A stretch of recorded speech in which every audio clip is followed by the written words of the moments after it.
Hello साथीहरू नमस्कार। यति बेला तपाईले खरिदारको प्रथम पत्रको एक्जाम दिइसक्नु भएको छ र खरिदारको दोस्रो र तेस्रो परीक्षा नजिकिँदैछ। यसर्थ हामीले यस विवश विष्ट युट्युब च्यानल मार्फत हामीले दोस्रो र तेस्रो पत्रका एकदमै महत्त्वपूर्ण विषयहरू टपिक वाइज लिएर आउने जमर्को गर्दैछौँ। यसर्थ यो भिडियो हेर्दै हुनुहुन्छ तपाईले भिडियोलाई एकदमै महत्त्वपूर्ण दिएर प्राथमिकतामा राखेर हेर्नुहोला ताकि तपाईको ज्ञानमा वृद्धि होस्। र यस्तै भिडियो अथवा यो सिरिज हेर्न चाहनुहुन्छ भने हाम्रो युट्युब च्यानललाई पनि तपाईले सब्स्क्राइब गरेर सहयोग गर्न सक्नुहुनेछ। आज हामीले खरिदारको तेस्रो पत्रको सार्वजनिक सेवा व्यवस्थापन अध्ययन गर्दैछौँ, जस अन्तर्गत पहिलो टपिकमा निजामती सेवा भन्ने छ। यसको विषयमा हामीले अध्ययन गर्दैछौँ आदरणीय साथीहरू। निजामती सेवाको विषयमा अध्ययन गर्दैछौँ। निजामती सेवाको विषयमा हामी सुरुवात गर्दै गर्दा सार्वजनिक प्रशासनको मेरुदण्ड हो। आदरणीय दर्शक महानुभावहरू, सार्वजनिक प्रशासनको मेरुदण्ड हो निजामती सेवालाई तपाईलाई शीर्षक दिन सक्नुहुन्छ। निजामती सेवाको प्रश्न आयो भने त्यसको उत्तर लेख्दाखेरि तपाईले हेडिङका रूपमा सार्वजनिक प्रशासनको मेरुदण्डका रूपमा निजामती सेवा भनेर लेख्न सक्नुहुनेछ। र यसको प्रथम बुदा अथवा यसको परिभाषा लेख्दा सार्वजनिक नीतिको कार्यान्वयन मार्फत सरकारको उपलब्धि नागरिकसम्म पुर्याउने व्यावसायिक कर्मचारीहरूको वैधानिक समूह हो निजामती सेवा। निजामती सेवा कस्तो हुन्छ? गैर सैनिक प्रकृतिको हुन्छ। सार्वजनिक नीतिको कार्यान्वयन मार्फत सरकारको उपस्थिति नागरिकसम्म पुर्याउने व्यावसायिक कर्मचारीहरूको वैधानिक समूह हो निजामती सेवा, जुन गैर सैनिक चरित्रको हुन्छ भनेर हामीले पहिलो बुदा राखेका छौँ। दोस्रो बुदा अन्तर्गत योग्यता प्रणालीबाट छनौट भई विशिष्ट ज्ञान, सिप र क्षमताले सुसज्जित एवं सरकारी राजस्वबाट तलब भत्ता प्राप्त गर्ने स्थायी कर्मचारीहरूको पेशागत समूहलाई के भनिन्छ? निजामती सेवा भनिन्छ है। यसलाई सार्वजनिक प्रशासनको मेरुदण्डका रूपमा पनि लिइन्छ र थाई सरकारको निशानीका रूपमा लिइन्छ। आदरणीय दर्शक भावहरू, के लिन सकिन्छ अरे? योग्यता प्रणालीबाट छनौट भई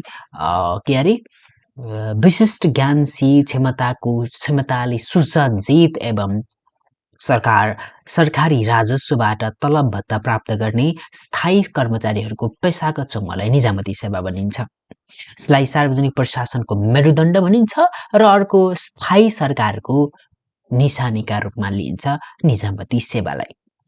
नेपालको संविधानले के गरेको छ भनेपछि सैनिक, सशस्त्र प्रहरी वा प्रहरी कर्मचारीको सेवा वा पद तथा निजामती सेवा वा पद होइन भनी ऐनद्वारा तोकिएका अन्य सेवा वा पद बाहेक नेपाल सरकारका सबै सेवा तथा पदलाई निजामती सेवा भनिन्छ, जुन कि नेपालको संविधानले नै तोकेको छ अथवा निजामती सेवा ऐन 2049 ले नै तोकेको छ। यो निजामती सेवा अन्तर्गत पर्छ कि पर्दैन भनेर विशेष गरेर सैनिक, सशस्त्र प्रहरी, नेपाल प्रहरी यिनीहरू चाहिँ पर्दैनन् र संविधानले निजामती सेवा होइन भनेका पद बाहेक सबैहरू के हुन् त? निजामती सेवा हुन्। साथीहरू, अर्को निजामती सेवाको अवधारणा कहाँबाट आयो भन्ने कुरा हो। निजामती सेवाको अवधारणा चीनबाट ईसापूर्व 200 चाहिँ प्रादुर्भाव भएको हो भनेर हामीले अध्ययन गरेका छौँ। भने बेलायतबाट प्रतिस्पर्धात्मक निजामती सेवाको मान्यता पाएको थियो र नेपालमा चाहिँ विक्रम सम्वत 2013 सालमा निजामती सेवा ऐनको तर्जुमासँगै यसले कानुनी आधार प्राप्त गरेको हो है। सर्वप्रथम त चीनबाट आयो। कहाँबाट आयो? चीनबाट आयो। बेलायतबाट प्रतिस्पर्धात्मक निजामती सेवाको रूपमा मान्यता पायो र नेपालमा चाहिँ विक्रम सम्वत 2013 सालमा निजामती सेवा ऐनको तर्जुमासँग यसले कानुनी आधार प्राप्त गरेको हो। तीनटा कुरा जान्न पर्यो। चीनबाट ईसापूर्व 200 मा अवधारणा आयो, प्रादुर्भाव भयो। बेलायतबाट चाहिँ प्रतिस्पर्धात्मक निजामती सेवाको सुरुवात भयो भने 2013 नेपालमा चाहिँ 2013 मा निजामती सेवा ऐन बनेसँगै चाहिँ अथवा तर्जुमा भएसँगै चाहिँ नेपालमा कानुनी रूपमा आधार प्राप्त गरेको हो निजामती सेवाले। हामीले यो टपिक अध्ययन गरिसकेका छौं। अब हामी हेर्छौं साथीहरू निजामती सेवाको चरित्र। के हेर्छौं? निजामती सेवाको चरित्र हेर्छौं। निजामती सेवाको चरित्र यहाँनिर छ साथीहरू। निजामती सेवाको चरित्रका विषयमा कुरा गरौँ। अथवा चरित्र भन्नु र विशेषता भन्नु एउटै हो। यसर्थ तपाईले त्यसरी बुझ्नुहोला। निजामती सेवालाई स्थायी सरकारको निशानीको रूपमा लिइन्छ।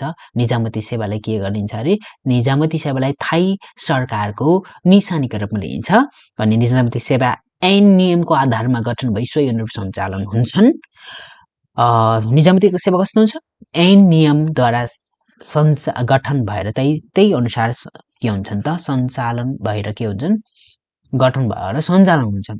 निजामती सेवामा कार्यरत कर्मचारीको व्यक्ति विकासको सुनिश्चित आधार हुन्छ है। निजामती सेवामा कार्यरत छन् कर्मचारी भने तिनीहरूको व्यक्ति विकास सुनिश्चित हुन्छ। निजामती सेवा राजनीतिक आग्रह पूर्वाग्रह रहित हुन्छ है। न्युट्रल रहनुपर्छ। राजनीतिक कुनै आग्रह छैन, कुनै पूर्वाग्रह रहँदैन। निजामती सेवा राष्ट्रहित र जनताको सेवाप्रति राष्ट्रहित र जनताको सेवाप्रति सदैव मन, वचन र कर्मले समर्पित हुन्छ। निजामती सेवामा कार्यरत कर्मचारीको छनौट प्रणाली योग्यता प्रणालीका आधारमा वस्तुनिष्ठ ढङ्गले हुन्छ। यो कुरा तपाईले बुझ्नुपर्छ आदरणीय साथीहरू। यो गैर सैनिक चरित्रको हुन्छ है। निजामती सेवा कस्तो हुन्छ? गैर सैनिक चरित्रको हुन्छ। कार्यविधि र प्रक्रियाको पालनामा जोड दिन्छ है। कस्तो दिन्छ? कार्यविधि र प्रक्रियाको पालनामा जोड दिन्छ। त्यसैगरी सरकार र जनतालाई जोड्ने सम्बन्ध सेतुको भूमिका निर्वाह गर्दछ निजामती सेवाले। अर्को कर्मचारीको वेतन सुनिश्चित रहन्छ भनेको तलब भत्ता सुनिश्चित हुन्छ भनेको। अझै अर्को छ स्थानीय स्तरमा नेटवर्किङ फैलिएको हुन्छ। स्थानीय स्तरमा के अरे? नेटवर्किङ फैलिएको हुन्छ। यसैगरी आधुनिक समयको निजामती सेवा समाजको चरित्र अनुरूपको हुन्छ। यसैगरी दण्ड पुरस्कार प्रणाली निजामती सेवाको अन्तर्निहित चरित्र हुन्। निजामती सेवामा के पनि हुन्छ अरे त भन्दाखेरि दण्ड पुरस्कारको प्रणालीहरू के हुन्छन्? अन्तर्निहित चरित्रहरू हुन्। साथीहरू हामीले दुईटा टपिक अध्ययन गर्यौं। दुईटा टपिक अन्तर्गत हामीले निजामती सेवा को परिचय र निजामती सेवाका चरित्र र विशेषताहरू पढ्यौं। र तपाईले पनि भिडियोलाई पज गरेर लेख्दै नोट बनाउँदै अध्ययन गर्न पनि सक्नुहुनेछ ताकि तपाईको यो पढाइ अझ प्रभावकारी बन्नेछ। आजको तेस्रो विषय निजामती सेवाको भूमिकाको अध्ययन गरौँ।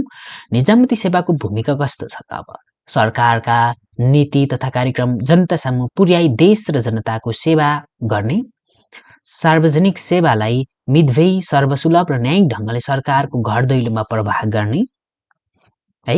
सार्वजनिक सेवाको अवधारणा, सार्वजनिक कता गयो साथीहरू? यो चाहिँ है कहाँ गयो रे?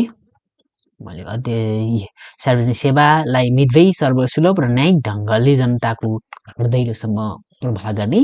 अर्को छ साथीहरू यो तेस्रो पोइन्ट, सार्वजनिक सेवाको माध्यमबाट सरकार र जनता बीच सम्बन्धलाई प्रगाढ बनाउने निजामती सेवाको भूमिका हो।